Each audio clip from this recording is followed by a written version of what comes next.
Mm. Hello guys, narito po ako upang muling magpapasalamat sa biyaya, unang-una sa ating Panginoon, sa ating Diyos na buhay na hindi kailanman nagpapabaya sa amin. Ngunit hayaan nyo muna guys na ako'y magpapaliwanag ng mga iilang talata sa Biblia.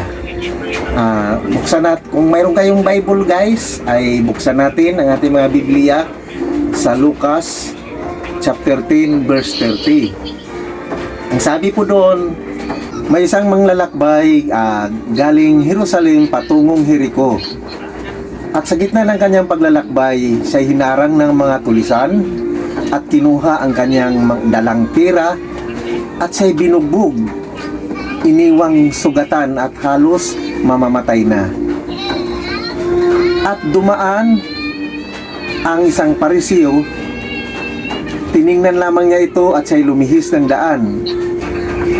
At dumaan muli ang isang Levita, ay pinagmasdan lamang niya ito at siya ay umalis, lumihis din ng daan, katulad ng Pariseo. At dumating po ang isang Samaritano, nakita niya ang isang sugatan. Siya'y huminto sa kanyang sasakyan at bumaba siya at hinugasan niya ng alak at binuhusan niya ng langis ang mga sugat nito. At pagkatapos, ito'y sinakay niya at dinala niya sa bahay panuluyan. At bago siya umalis, sinabihan niya ang tagapag-alaga, "Ito ang 2 pilak, ibibigay ko sa iyo. Alagaan mo siya at kung anuman ang kakulangan niya ay babayaran kita sa aking pagbabalik." Dito guys, pinapakita ng Panginoong Hesus na ang pag-ibig ay hindi sukatan kung anuman ang katayuan mo sa buhay, kung anuman ang posisyon mo sa simbahan o anuman ang katayuan mo ngayon. Ang pag-ibig ay pumapasok yan na kung saan kahit ikay may takot sa Diyos, ay nandoon ang pag-ibig. Kahit mga masasama guys, mayroon din niyang pag-ibig. Pero ang higit talaga, kapag ikaw ay mabait at ikaw may takot sa Panginoon, naroon namumutawi ang pag-ibig. Dito pinapakita niya na kahit Pariseo, nangangaral ng mga salita ng Diyos, ngunit kung ang pag-ibig ay wala, iiwanan lang talaga niya yan at hindi niya tutulungan. Maging ang Levita, siya ay naglilingkod sa templo, pero kung wala nga ang pag-ibig sa kanyang puso, ay hindi niya talagang tutulungan yan dahil wala nga ang pag-ibig. Pero anong ginawa ng isang The Good Samaritan? Kaya tawag siya nating The Good Samaritan dahil nandoon ang pag-ibig sa kanyang puso, mga kapatid. Siya'y huminto, hindi niya alintana kung siya may mahuli sa kanyang pupuntahan dahil kung bakit ito'y naglalakbay, dahil mayroon itong sadya doon sa kanyang patutunguhan. Ngunit dahil sa kanyang pag-ibig, hindi niya alintana na siya'y mahuli at bumaba siya, hinugasan niya ng langis at alak ang mga sugat. Ganun guys, ipinapakita ang tunay na pag-ibig. Dahil ang sabi nga doon sa 1 John 3:18, sabi ng Panginoon doon, huwag kayong umibig sa pamagitan ng salita o wika lamang. Ipakita ninyo ang tunay na pag-ibig sa pamagitan ng gawa. So dito guys, sinabi ng Panginoon Jesus, hindi binabasihan dito kung anuman ang katayuan mo sa buhay. Ang importante doon ay may pag-ibig ka sa iyong puso. Tulad ng sinabi dito sa 1 Corinthians 13 verse 1. Makapagsalita man ako ng wika ng mga anghel, ngunit kung wala naman akong pag-ibig, ay para lang akong batingaw na umalingaw-ngaw o kumpyang na tumataginting. So, wala pa rin parang halaga guys sa buhay natin.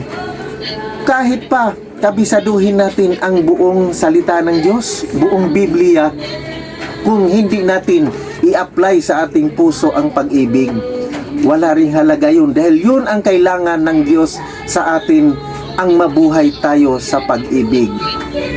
Dito po guys, doon po natin makikita sa Mark chapter 10 na sinabi doon ng Panginoon, sinabi ng binata, ano ba ang aking gagawin? Ako'y susunod sa iyo. Ano ang sabi ng Panginoon?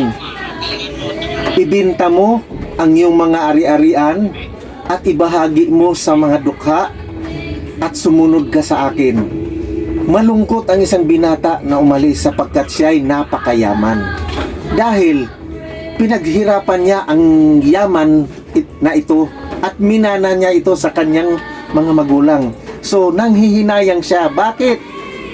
Nanghihinayang siya dahil wala ang pag-ibig sa kanyang puso. Magamat napakayaman niya, kung tutuusin, kaya niyang magbigay kahit ano paman kung may pag-ibig siya sa kanyang puso. Ngunit dahil wala siyang pag-ibig, baliwala ito at siya'y malungkot na umalis. Kaya sinabi ng Panginoong Hesus, madaling makapasok ang kamilyo sa butas ng karayom kaysa isang mayaman na walang pag-ibig. So dito guys, pinapakita na ang pag-ibig, kahit sinong tao maaring gagamitin ng Diyos para siya'y magkaloob upang siya'y bahaginan niya ang mga dukha. Kahit sinong tao, kung mayroon siyang pag-ibig, ay magawa niya ito dahil namumutawi sa kanyang puso ang takot at kabaitan. So, nandoon ang pag-ibig guys sa bawat isa. Kaya sa oras na ito, nais ko magpasalamat na mayroong isang kaming nakilalang tao na hindi naman namin siya kapalagayan ng loob, di namin siya laging kausap. Pero sa biyaya ng Diyos at pag-ibig sa kanyang puso, siya'y hinipo guys at siya'y nagkaloob sa amin ng aming pangailangan sa loob ng 6 na buwan. Kami po ay sinusuportaran niya upang kami ay magkaroon ng pangailangan sa araw-araw. Pangunahin ang bigas. Talagang nandoon, binigyan niya kami at hindi siya nag-atubiling na magpadala sa amin. Hindi namin kakilala ito guys, hindi namin kausap. Nakilala lang sandali ito dahil pinakilala siya sa amin ni Sigpor ng isang kasamahan din naming vlogger. Ngunit hindi siya nag-atubili nga magbahagi sa amin. At hindi lang kami ang kanyang binabahaginan. Marami siyang binabahaginan guys. Ngunit hindi niya sinasabi ang kanyang totoong pangalan. Dahil ayaw niya na siya ay mapapurihan. Nagtatago lang siya sa pangalang Surits. Kaya tinatawag namin siya Surits TV. Dahil yan ang kanyang YouTube channel. At ginamit siya sa amin sa loob ng 6 na buwan. Para sa akin, isa siyang the good Samaritan sa aming buhay. Isa siya sa mga ginamit ng Panginoon sa amin na walang sawang sumuporta sa loob ng 6 na buwan. Kaya, sir, natanggap namin ang iyong padala.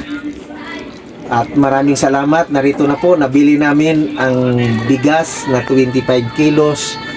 Magamat ito man sir ay kahuli-hulihan na sa amin, ngunit ako'y tuwang-tuwa sir na sa loob ng 6 na buwan, ikaw ay ginamit ng Diyos sa aming buhay.